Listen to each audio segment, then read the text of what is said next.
Welcome back to Crystal Clear on the Roundtable. I'm AwestruckVox. One of the best perks about working on a cartoon, having your own animated series, is paying tribute to the various things that's influenced it. Almost every cartoon has featured homages to the other animated properties, video games, manga, anime, and films that the creator and team involved grew up with, and draws inspiration from. Some are blunt, like OKKO's countless of Easter eggs and references. Star vs. the Forces of Evil doesn't keep secret its heavy Sailor Moon influence, while Steven Universe goes for a more subtle approach. Well, as subtle as you can be with episodes like Garnet's Universe, or action sequences that's lifted frame by frame. Now, I mention this because I want to talk about plot points. Believe it or not, Steven Universe is no stranger putting their own spin on plot points found in other media the universe consumes. From small things like Rose Quartz being Batman, foreshadowed by the giant penny in Rose's armory, a blatant nod to the Batcave that I may have been in denial about leading up to a single pale Rose. Dark times they were, only a few months ago. To bigger things, such as the zoo arc being an accumulation and payoff to the show's A Wrinkle in Time influence. Connie can be seen holding this book in the season 1 opening, the 1962 novel about a shy, intelligent girl who teams up with a boy and 3 supernatural aliens that assume the form of women, that fight against an alien empire that values conformity.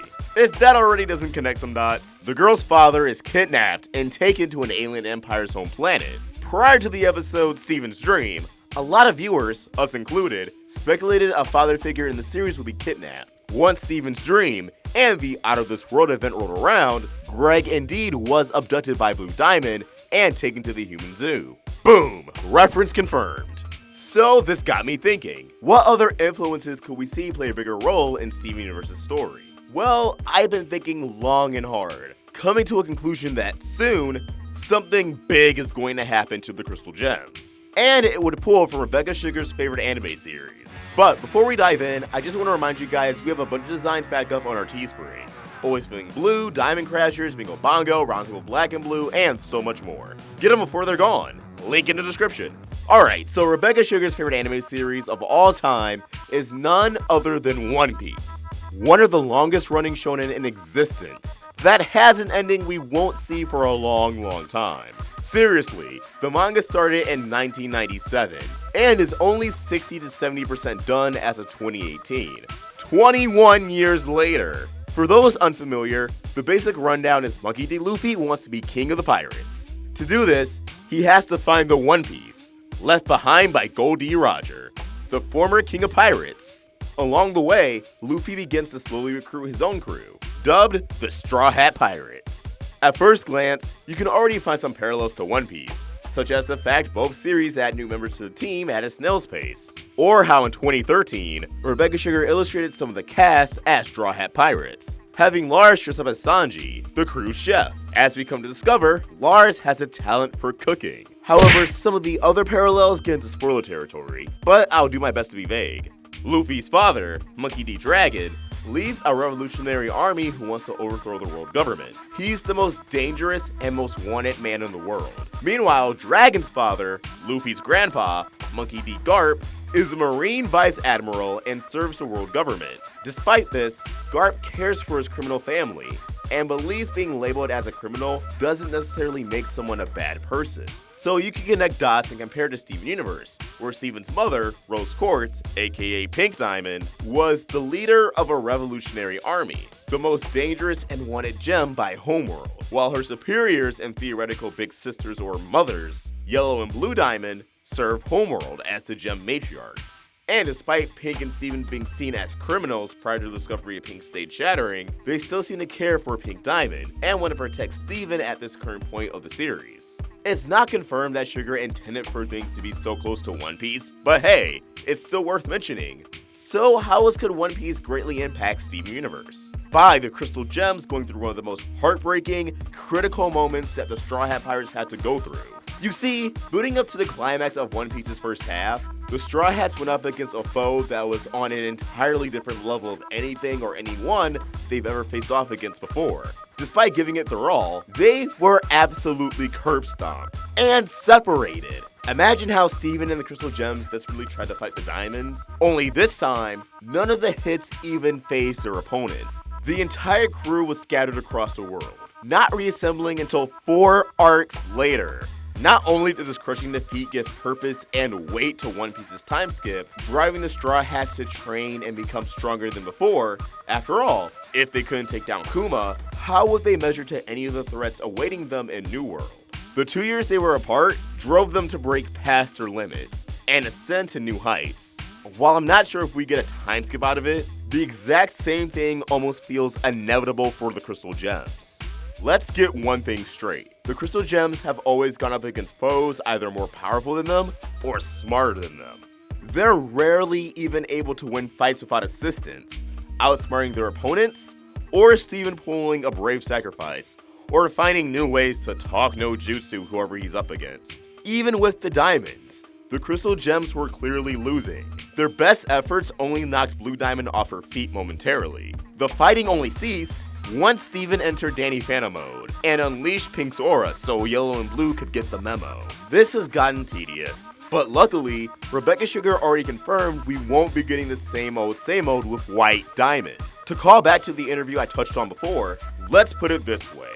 On a show where problems are solved by communicating your feelings, the ultimate unsolvable problem would be related to that. I've said too much. But if you ask me, Sugar didn't say too much. She said just enough to get the old brain juices flowing. Group up this statement with classic narrative buildup and legs from the homeworld. Pearl stating, White Diamond isn't like us. She isn't even like them. Referring to the other 2 diamonds. You have no idea what she's capable of.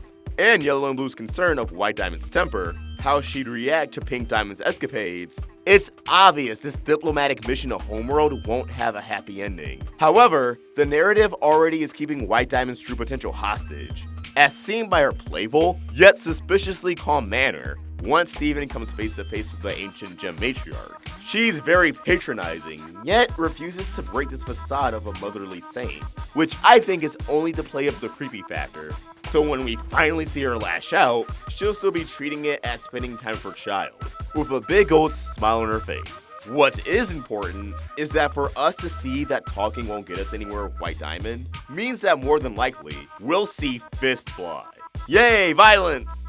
The Crystal Gems have always operated on a fight or flight response. If they see Steven in any kind of danger, they won't hesitate to engage in combat. The Diamonds, on the other hand, would need more pushing. So theoretically, for Yellow and Blue to get involved, Steven would really have to be in pain before they put their foot down, not wanting to lose Pink Diamond for a second time. Regardless, I believe the Crystal Gems, with potential assistance from Yellow and Blue, will attempt to go up against White Diamond, knowing they're going to lose. Trying to talk things out peacefully goes off the rails and quickly escalates into a lethal situation. What they won't expect to happen is for White Diamond to punish and toy with Steven further. White already summed up the last 5,000 years of the series as a little game. So maybe she interprets Steven and the Crystal Gems standing up against her as another game. But maybe she gets to pick the game this time. How about hide and seek or a scavenger hunt? Next thing Steven knows, everyone around him goes poof, and White Diamond scatters her gemstones across the galaxy, leaving Steven and potentially Connie stranded and having to traverse space to retrieve their friends. Now, what would this separation accomplish beyond drama and a temporary goal for Steven? Well, going back to One Piece, much like the Straw Hats, this would push the Crystal Gems to grow stronger. While it hasn't been explicitly stated, the Crystal Gems are at their best when they're together, physically and emotionally. Nothing else takes a greater toll on Steven than feeling as if he's alone when he's removed from his friends and family. He does not adapt well on his own. For example, after turning himself in and embarking to Homeworld, he found great comfort after discovering Lars would be by his side. Steven has only truly been alone once, and that was at the very end of Bubble, after throwing Eyeball into the vacuum of space. It's a fair assumption that the rest of the Crystal Gems feel the same way, and would never want to find themselves in that sort of situation ever again. We're not entirely sure if Gems get stronger after emergence, but it absolutely wouldn't hurt to try. And just like One Piece, imagine the Gems getting transported to different areas that would actually suit their training, environments where they would have to adapt and grow stronger.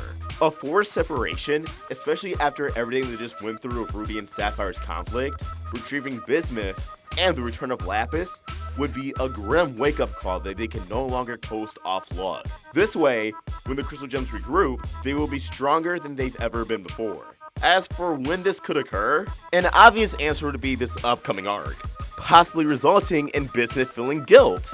After all, she refused to go to Homeworld and stayed behind on Earth. Greg could feel completely powerless. So could Peridot and Lapis. After all, they couldn't even measure up to Yellow and Blue Diamond. They were rendered unconscious, while the gems went to space and ended up fighting for their lives. However, we also have to consider the highly anticipated episode that was recorded in June 2017, which, after doing some math, this episode would occur somewhere in mid-season 6, between season 6 episode 10 and season 6 episode 12. Mid-season episodes tend to be the beginning of a huge arc. Season 4 episode 10 saw Steven's dream. Season 5 episode 11 saw Lars of the Stars. This recording booth picture also had everyone. Garnet, Amethyst, Pearl, Connie, Peridot, Lapis, Devani. We could assume Bismuth could also go for some action. At the time, I thought this would be from the end of season 5, but it wasn't. Savani was nowhere to be seen and reunited. And now that it appears as if we have a better timeline of when episodes were recorded, this was long after reunited. So, the mid-season finale of season 16, the separation or reunion between the Crystal Gems, would be perfect, although separation would likely work more, as a reunion feels more like a season finale as opposed to a mid-finale. Either way, this episode was described as action-packed, so we're going to get something huge regardless. I just feel as if dividing the Crystal Gems by force, leaving everyone vulnerable, and pushing them to ascend to greater heights, would have a lot of weight to it. As always, these are just my thoughts, and I'd love to hear yours. Are we going to see a huge plot beat in One Piece become a huge plot beat in Steven Universe? Or is this a shot in the dark? Let us know your thoughts in the comments below, or tweet them to me at AwestruckVox, or at Roundtable Vids. We're also on Instagram. If you want to help the Roundtable grow, you can either become a member of the channel, or support us on Patreon. Get access to exclusive perks. Link in the description. If you enjoyed this video, throw it a like, share, and if you're new here, subscribe. And be sure to hit that bell for notifications to stay in the loop with all things Steven. Thank you for watching, and I hope you have an awesome day. I'm gonna go rewatch all 900 episodes of One Piece so far. Wish me luck. Water 7, Water 7.